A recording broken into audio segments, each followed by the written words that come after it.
Ladies and gentlemen, welcome to the next episode of the Way Above Par sessions brought to you by 3BELOW, where we bring you conversations with golfers, some recreational, some professional, but all with the commonality of having carved a niche for themselves off the golf course, either through passion projects or through their various businesses.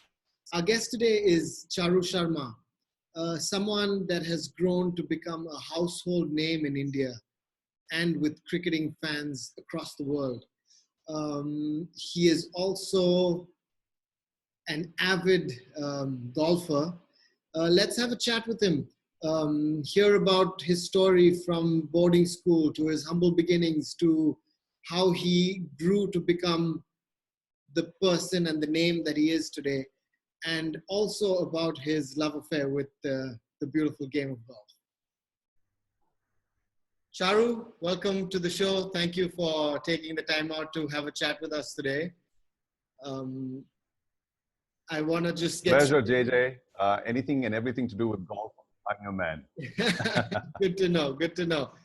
Charu, as a man constantly on the move, how are you dealing with what must be the longest time you've been stuck at home, I'd imagine, since what, like school?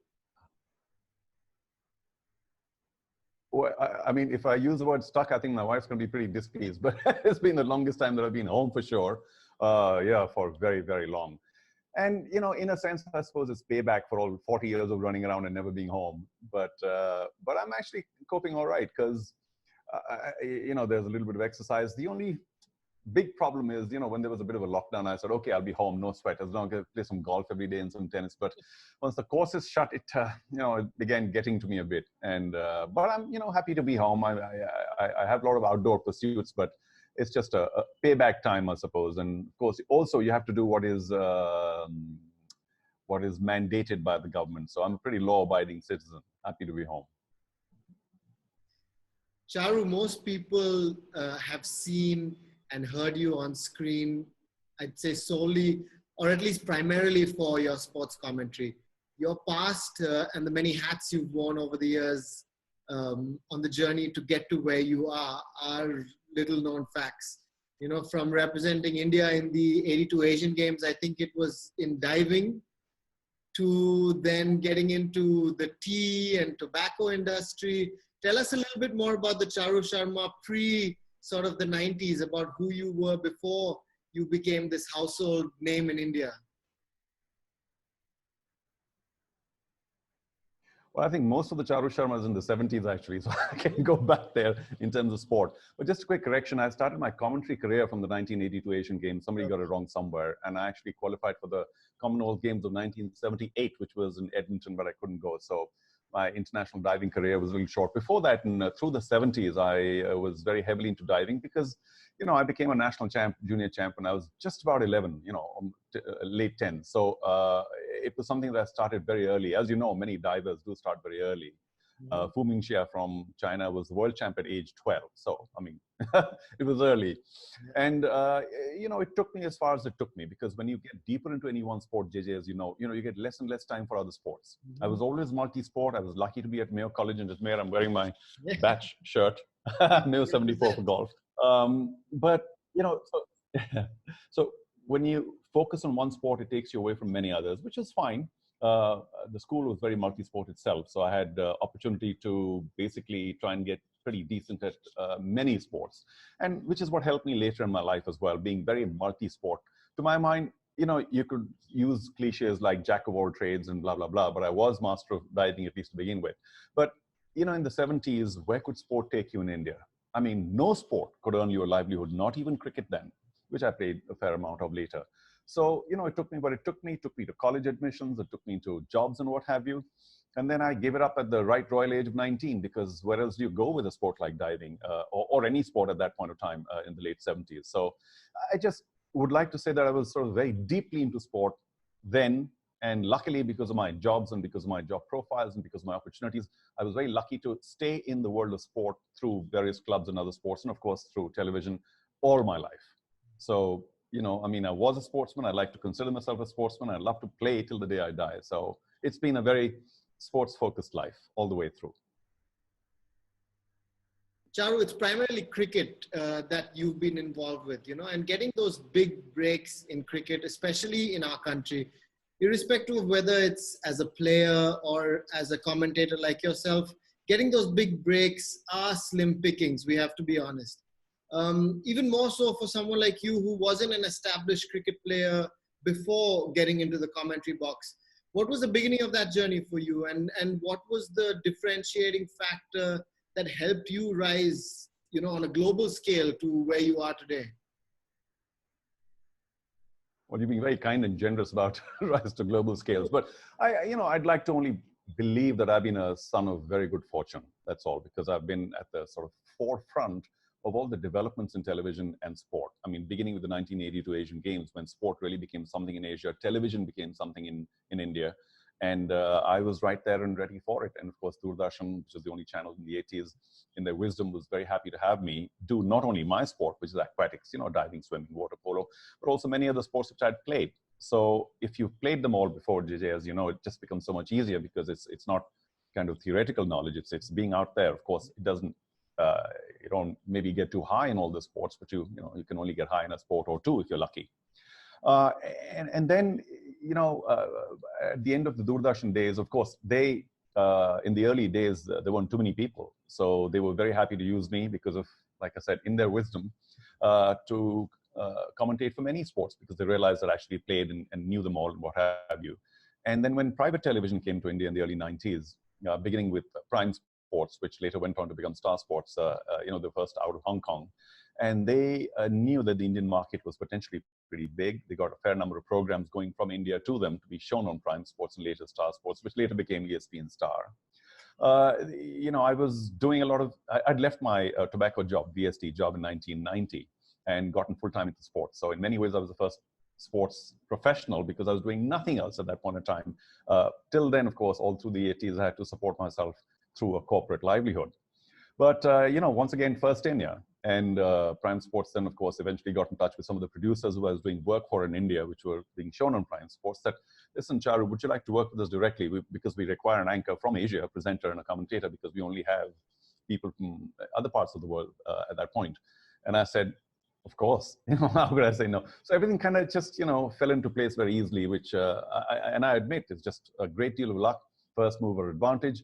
And thereafter, of course, you do have to prove yourself. I mean, you can't be, pulled into a situation and then stay there unless you're worth it. Now, I don't want to be modest, but I mean, obviously they felt I was worth it and they realized I was multi-sport. And of course, there was a lot of cricket, which Prime Sports at that point in time realized was holding India and some parts of Asia up. They said, well, would you like to do cricket? I said, well, of course. I mean, for me, and I say this with all due respect, all sports are equal. It's like having children, JJ, you know what I mean? Maybe not, but it's like having children. I mean, you have, say, 20 children. Now, you can't say, no, I like him and not her. And so I said, yeah, cricket, sure. Played a lot of it. Very happy to do cricket as well. And so that fell on my plate too, and then carried on for quite a while. Luckily, because I was always seen as multi-sport, and I always was multi-sport, am multi-sport, there were many opportunities in many sports. And that's kept me alive and fresh, because it's nice to get very deeply into one sport. But to my mind, sometimes it reduces perspective, because you only think about that one sport and you only think that that's the one big sport. That's the emperor sport. That's the king sport. And not having, the perspective of how other sports people run their lives or work their sports out or whatever.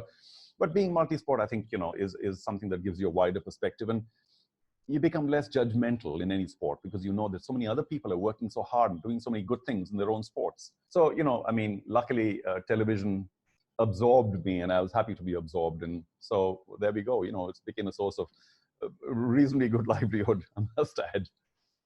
It's interesting, the point you touched upon of sort of embracing multiple sports. I went to boarding school as well, and that's a fortune us boarding school kids have. It's not something day school kids, you don't have seasons for sports if you live in a city. If your parents decided to put you into hockey, that's primarily what you would be focused on. In boarding schools, you had to go through the first 3 months of the year, you played one, and then you shifted to the other. And then maybe when you grew older, you picked on one that you enjoyed the most and pursued it, But Charu, you also dabbled with films. How did that happen? How did that happen? And why didn't you pursue that? All I have to do is look at a mirror and know why I didn't pursue it. No. That was just incidental stuff. I mean, friends saying, would you like to do a small role here, a small something there? And, it was just sort of things that happened while you're walking some other path. I was never really into films. And I think it's just good luck to those who focused on films and probably made it, but didn't. But, it was never my calling, really. And to utter the most common cliche of film people. Well, if there's a good role out there, I don't mind. but not even that. I mean, if you need to pursue that, you need to be in Mumbai.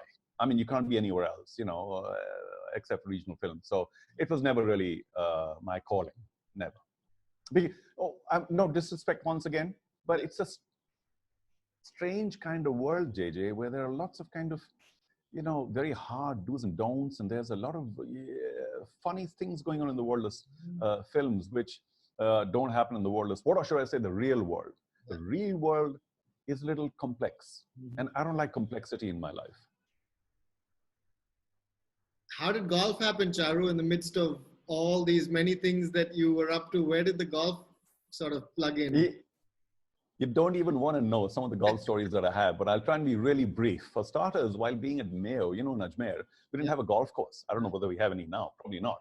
Somehow, some of the seniors who were playing golf, stories float in and what have you. And of course, I stayed at Mayo because my father also taught there for a while. So the summer holidays were there in school as well. Some of us kids banded together. This is strange as hell, but listen to me. And we had this very large campus, up and down a bit and here and there.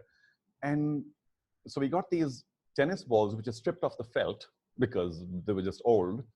And we bunched up a little bit of sand together because sandy place, put the ball on top, hockey sticks, bang. Wow. And we created these little holes in the ground, like, many hundred yards away, and got there and holed out. So I played golf before I'd ever seen it or had anything to do with the golf course in our own crazy little Ajmer way. So that's the start. And then, of course, later, I played a little bit in Kolkata in my tea job. And then, of course, I went to the US for a while. I took a golf credit, played golf as well, not for the college, but I used to dive for the college. And then taking that golf credit, I got in touch with the local golf course and the golf pro and what have you. And when I was coming back to India, I didn't do too long in the US this year and a bit. I said, I'd like to buy a set, as much as I had, barely 2 beans stuffed in my pocket. So I got hold of a set, which was $50. It was an old aluminum Spalding set. And the guy said, don't you want a putter? I said, yeah. So he said, I'll throw in a putter for $10. I got the whole set for $50 and a putter 10. But anyway, so I got a set for $60. I got a few friends to take it to the UK and then send it to India. And I had a golf set when I came back here. So I was in Calcutta still those days with tea.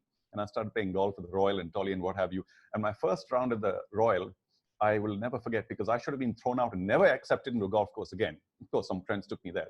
Because guess what? I didn't, just being so multi-sport, I was sort of in my mind saying, hey, what's with all the rules and stuff? I'm going to play in my fabulous new tracksuit. I had a lovely Adidas tracksuit then. And I mean, I was wondering why people looking at me and staring at me. And of course, only later did I realize, a day or two later saying, oh man, that was sacrilege. But I've always stayed with the game because I loved it then and I love it now. And, of course, I've moved around various cities and various places, and there are many other golf stories. But so it was the late 70s that I played my first round on a golf course in Calcutta. But let's not forget that crazy Ajmer sort of summer holiday golf with a hockey stick and a tennis ball. That's such a great story. If you look at it, that's the beginnings of so many of what we term caddy pros in India now. Are those golf courses outside the boundary of the course where they do exactly that as kids? They'd set up a little mound of sand, dig a hole hundreds of yards away, and that's a great story. Nice. Yeah, but they may have seen a bit of golf. I never saw golf. And, I'm sure the nature of your work, given that it takes you all over the world, I'm sure you've carried your clubs with you many a time. What's the most memorable golf course you've played at? Well, now, JJ, listen, everybody watching. Oh, God. The bragging of it all. I got very lucky because when I was with Star, ESPN Star, the company morphed quite a bit. They sent me to my most memorable assignment ever. And of course, I could reel out some other golf courses as well, which I enjoyed playing. But they sent me in 1998 to cover, JJ, where's the roll of the drums? The Masters. Wow. Sent me to Augusta, the first Indian sort of to go to Augusta and cover, golf there. And I had a wonderful time, covered the whole tournament, sent back reports every day, did the bloody blah. And then somebody told me on Saturday that Sunday, the next day, the final day, final round, there's a sort of a hat a concept where anybody from the media, it's called Media Monday. Anybody who wants to play, put your name in the hat. They give preference to first timers, so I got some preference. And you get picked out, and you get a letter, which, by the way, I've framed and kept here, including my scorecard, from I think Armstrong, or the GM of the club, saying, we're pleased to invite you to play at the Media Monday at the Masters. They keep the Sunday pins and everything else. And I said, wow. I didn't have my set or nothing then. So I ran into town on Sunday after the tournament, borrowed, begged, whatever I could. Of course, I got a glove from, the pro shop and what have you. And I was there Monday morning at the tea time, 3 birdies. Thank you, everybody. Thank you. But I mean, what a memory, JJ, playing at the Masters, those pins on Monday. Brilliant. I don't think any answer could have topped that that would be everyone's, if everyone had that opportunity, that would be their answer to that question. That's fantastic. I must say, people keep saying, what's the highlight? What's the high point? They normally refer to cricket. Just a few days ago, I was doing another webinar, and the young kid asked me, what's your, the most nail-biting moment, this and the other? I said, I'm so sorry. The only one I remember and I'd like to recount is when I was invited to cover the Masters and played there. I mean, how coveted that tournament is, to get a ticket or anything like that. Now they're with my, badge, my accreditation, moving around, having a great time, and of course, playing as well on Monday. So great memory. Fabulous. Charu, fast forwarding to the last few years, you placed your bets on Kabaddi. Was that just a radical idea of bringing an ancient sport back into the limelight, or was there more that you saw to it? JJ, this is a really long story. Now I'm going to be, it's very tough to talk about in a short term of mind. I mean, very quickly, chronologically, all of us have some kind of Kabaddi in our DNA, right? Because we've seen it here, there, and the other, if not played it over the, of course, it's India's only true blue, ancient, unique indigenous sport. It's the only one. Of course, many other sports came from many other places that have grown big in India. But I got invited, it's basically commentary and television again. I got invited by a company in the UK that was partly covering the Asian Games of Doha in 2006. Where we also got a golf medal, by the way. I think it was Lahiri or someone who got a silver. Yeah. Oh, you are there, you are. Well, I'm sorry we didn't meet. So they said, we're in charge of covering many sports, and one of them is this sport called Kabaddi. So I said, okay, Kabaddi. He said, yeah. And would you like to? We've heard from many people. I'm being a little immodest now, JJ. So forgive me, please. And everybody else, just forgive me. They said, we've heard that all roads point to you, and would you like to accept the assignment of doing the world feed, which is, what the world feed is, the central commentary provided by the organizers to anybody who wants to take it. Would you like to do that for Kabaddi? And I said, gosh, kind of hit me a bit saying, I've never done Kabaddi commentary, but how complicated can it be? So I thought for about 2 seconds and I said, yeah, you got your man. Yeah. So, that's how it all started. And that, of course, I take my assignment seriously. Homework is everything. I went around India whenever I could, wherever I could, in Bangalore, elsewhere, big towns, smaller towns, and went to many Kabaddi tournaments to just sort of, bone up on, get all the dope on where the game has gone, what's become, what the rules going. Because when you talk about the sport, internationally, you've got to sound like you've been doing it for 25 years. So I had to really kind of work on it. And I realized just how powerful the sport was at that point in time is in India. It's like, it was known as a lathi charge sport, whatever it was held. And by the way, Coimbatore is a very big Kabaddi center. And one of the many things, I'm sort of mixing stories here, but when, later on when the Kabaddi project was on, people said, well, are people really going to be, you say, jam-packed crowds and lathi charge because there's many people are inside the Kabaddi arena, the stadium, are outside waiting to get in.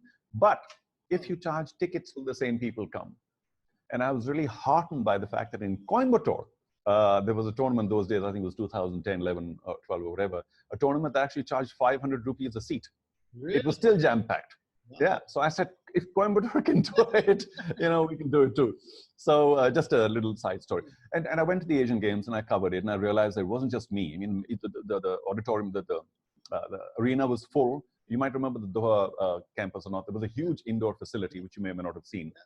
which housed about 8 or 9 of the Asian Games sports. And Kabaddi was the first one to be sold out and was full and raucous and, great fun. And all the rest of the media guys, all the, people from overseas used to come and sort of hang around and not get a seat. And later at dinner, in the media hall, they say, Charu, tell us more, because it's kind of, it's really exciting and we couldn't get a seat to sit. And so I realized, it's not just me, it's like, it's got huge appeal. Yeah. And then I got in touch with the federations. Of course, they were all there, all the big shots were there. And I said, listen, I'm your man. And they were pretty happy that, somebody with my media background or sports background was now doing a little bit of Kabaddi. So, there was a sort of a nice meeting of minds. And I said, I'm your man. I think it's a great sport and we got to go back to India and I'm all yours and let's kind of take it forward. But I'm not saying they didn't trust me, but they, it didn't quite happen for the next few years. And I was called again by the same organization to do the same job at the Guangzhou Asian Games in 2010. And then I said, okay, enough of this, yeah. And of course, Anand Mahindra, which school were you in? I was in Lovedale. Lovedale. So Anand's also from Lovedale, by the way, just a little.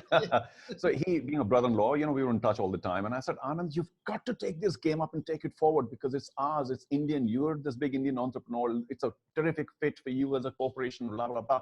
Take it forward, take my word. I've been saying that from 2006, but it didn't quite happen. In 2010, when I kind of accosted him once again, I think he had a couple of other inputs from other people as well by then. And of course, the IPL had happened. In 2008. So that was also a big game changer in terms of how sport was perceived in India. And then Anand said, okay, what do you really want me to do here? How do you take this forward? He sort of tried to make some headway with the federation, didn't quite work. And then he said, why don't we do a league? Whew. And I said, a league? I don't know. League's a hell of a job. It's not like, you can't just pluck a leaf off a tree. It's like a really complicated job, and especially for a sport that nobody was even willing to spare half a second on.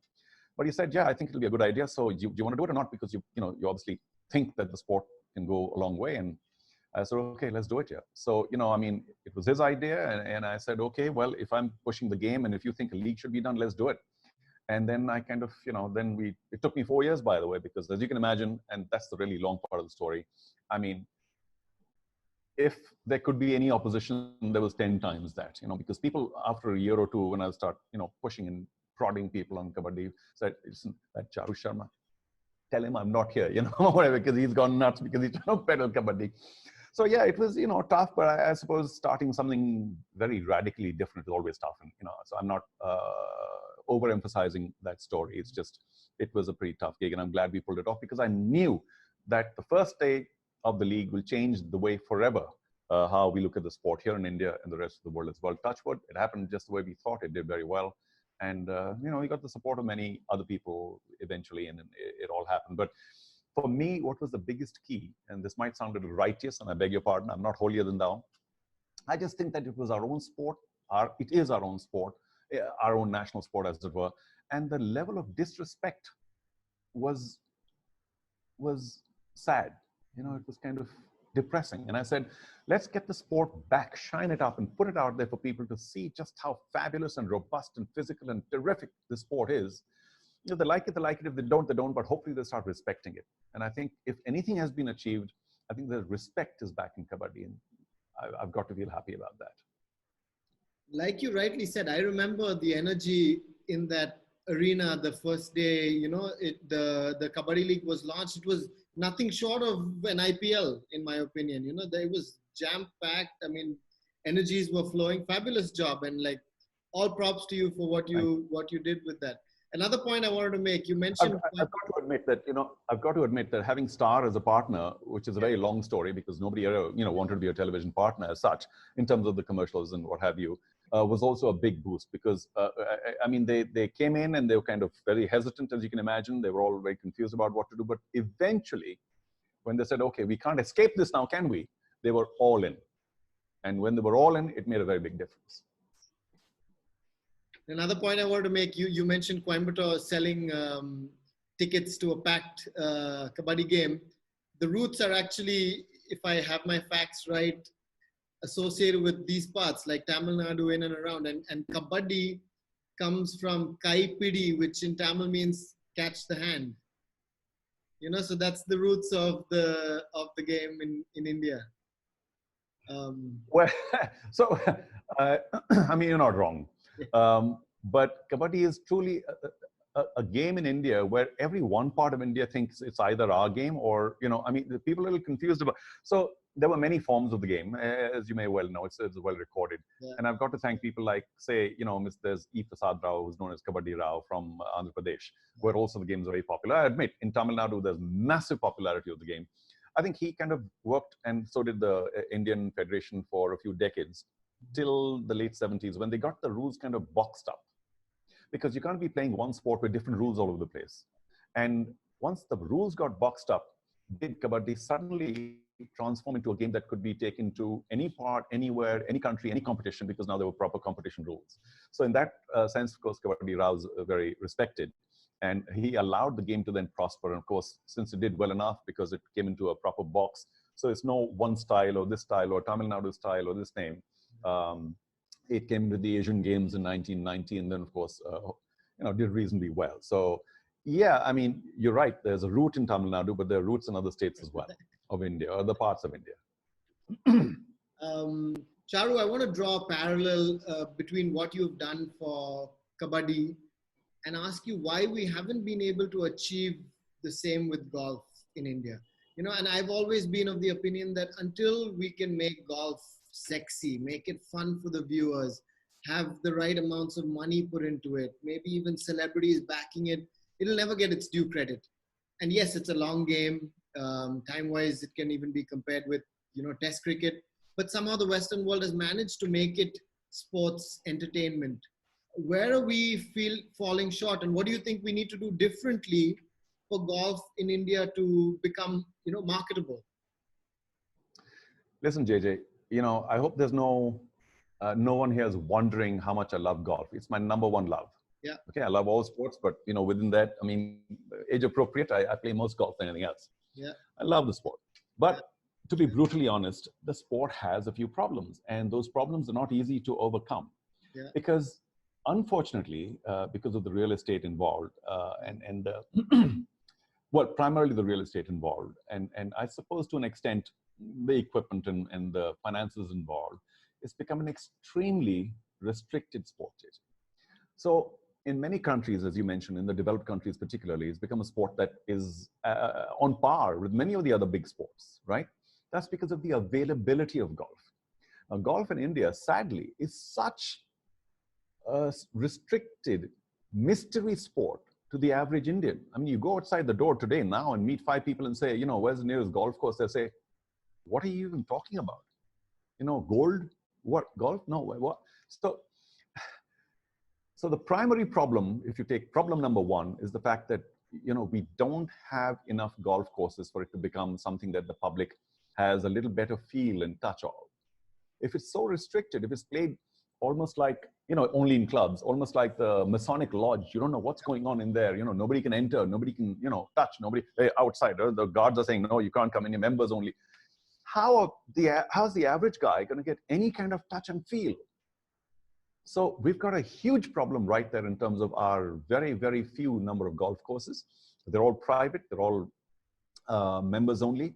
And even though golf gets a little bit of media coverage, I think it gets a lot more media coverage. Strangely, you might think strangely, it gets a lot more media coverage in the papers and on television than you think, than the sport, in a sense, I shouldn't say the word deserves, because it's getting a lot more than the numbers that play golf. Mm-hmm. So the first way forward, I mean, talk about constructive solutions, right? We can't keep talking about problems, is pay and play, public courses. In India, there's only one, that Lado Sarai course in Delhi. And even that's so heavily crowded now, they've got some funny kind of membership and, you stand in line saying, excuse me, can I play? And you say, okay, pay 800 rupees, but then you've got to wait 2 hours to get a tea time, So unless there are more courses and pay and play courses, people will not get exposed to it. Because of television, actually the average person watches and says, once in a while I meet people and say, sir, ye golf, kya hai, kaise? When television pe dekha, humko acha laga, kidhar, kaise? I said, buddy, forget about it, because, I mean, how do you get into a golf course? Try getting into one of the major golf courses in India. They'll say, yeah, you can come back, your grandson may come back and apply for a membership. So we've got that numbers problem. When we've got a numbers problem, how do you attract more people to know the game and watch the game? So if the numbers on television are going to be very, very poor, as they are, if the numbers of the golf courses to watch tournaments is very, very poor, as sadly is the case, where is the public sentiment building up for the game? So it's a very, very small bubble, JJ.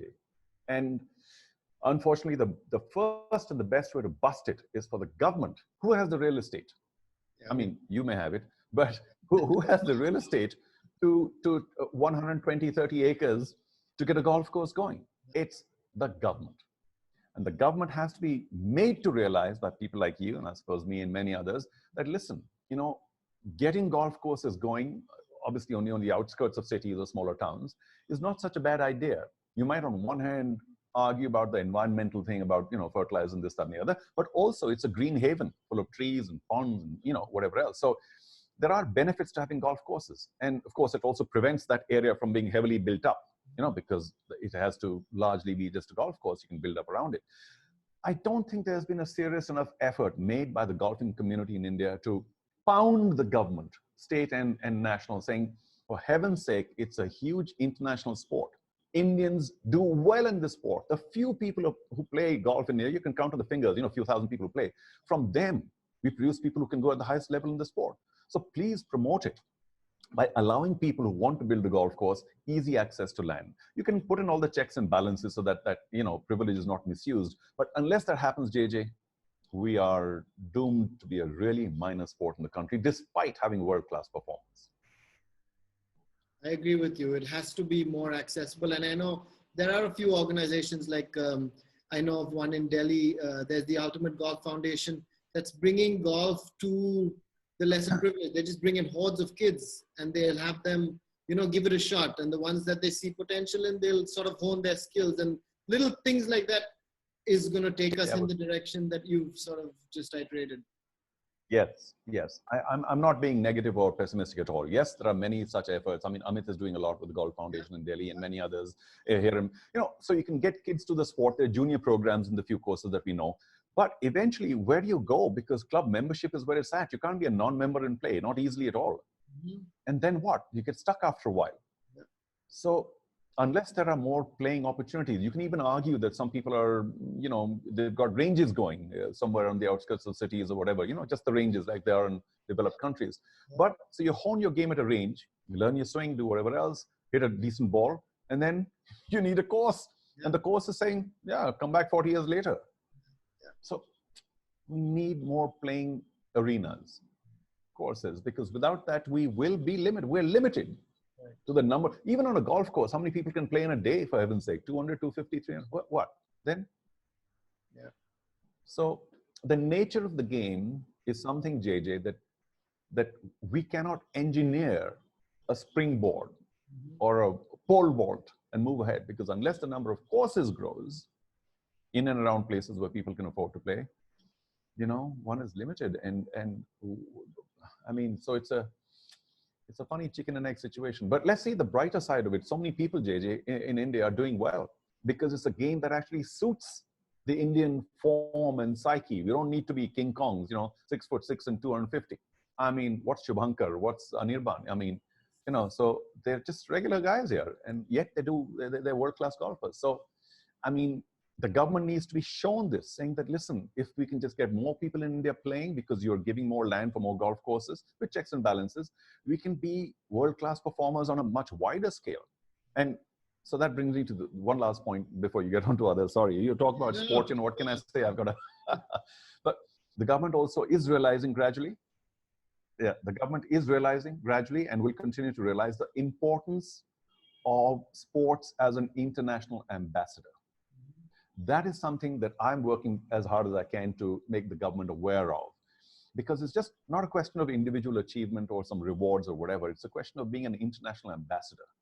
And when, Lahiri or Shivankar or anyone or, go overseas in the plane, you see the India flag next to the name, they are ambassadors of the game. And people know, on a wide international spectrum, oh, India, so the nation's growth comes from the achievements of its sports persons.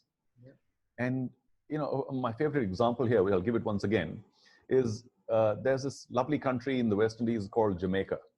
And JJ, the country of Jamaica runs because of various very important people. You've heard of Jamaica.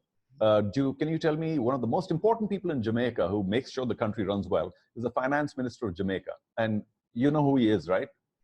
No, I don't. No. You don't. No, I don't. Right. I don't. However, there is a guy who kind of runs a bit, who's like a world record No holder in the way. 100 meters, 200 meters. Uh, Usain Bolt, you know which country he comes from? Jamaica. Yeah.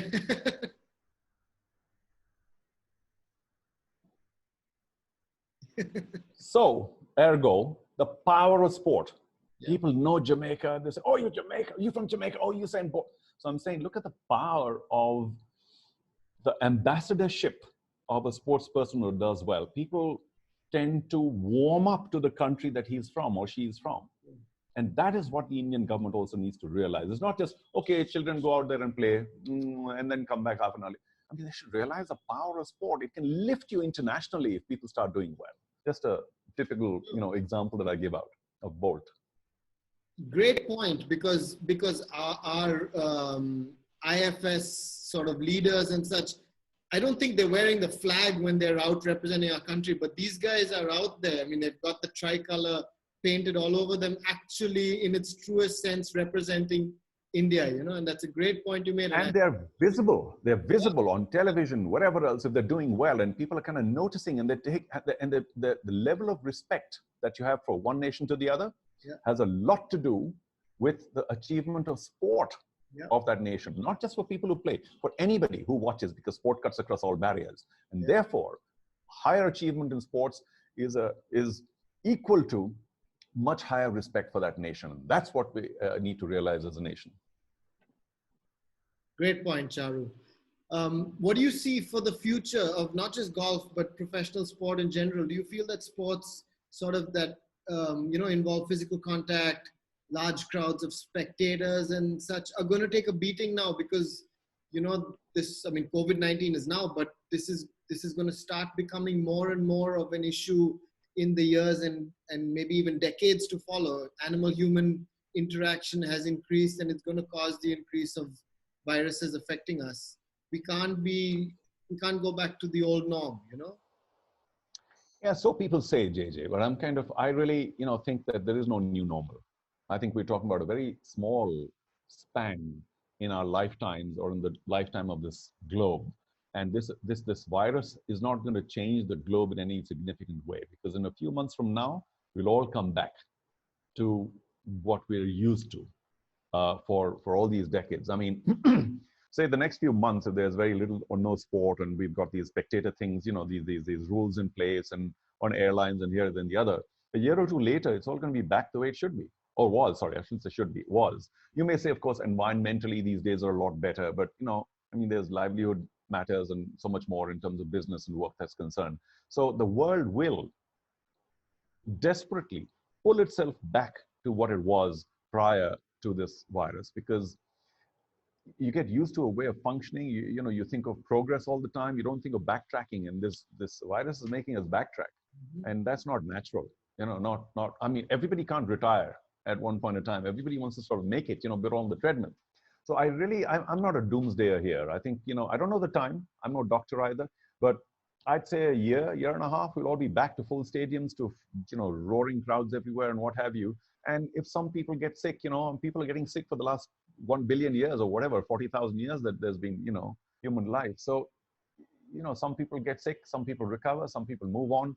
Can you see a scenario where the whole population of the world is going to be wiped out, everybody dead in the next 6 months? No, absolutely not. Right. So I think, we'll climb back to where we were, if you can call it climb, or decline to where we were, but we'll get back there, I'm sure. I don't know the time, maybe a year or two max. So, it's a time that we have to just sort of tighten our belts and hold on and be positive, rather than saying, well, this is not happening, let's give it up. That's not happening, let's give it up. I mean, we can't play with spectators, let's give up the sport. No, I think people will just kind of somehow be a little inventive and keep it going till we are back to the old normal. Charu, my final question is one I want to ask you with what we can term the new normal for now, at least. On a personal level, how this lockdown has affected you. It's a threefold question: how it's affected you positively, how it's affected you negatively, and what changes you would like to see in humanity once we overcome this. Well, positively in that I'm enjoying being home with my family. It was something that I unfortunately was not privileged because of the kind of work I had, was out all the time. I'm happy to be home. I'm happy to be relaxed, taking it easy. I mean, you can argue that we are of the fortunate few who can somehow ride it out without being devastated.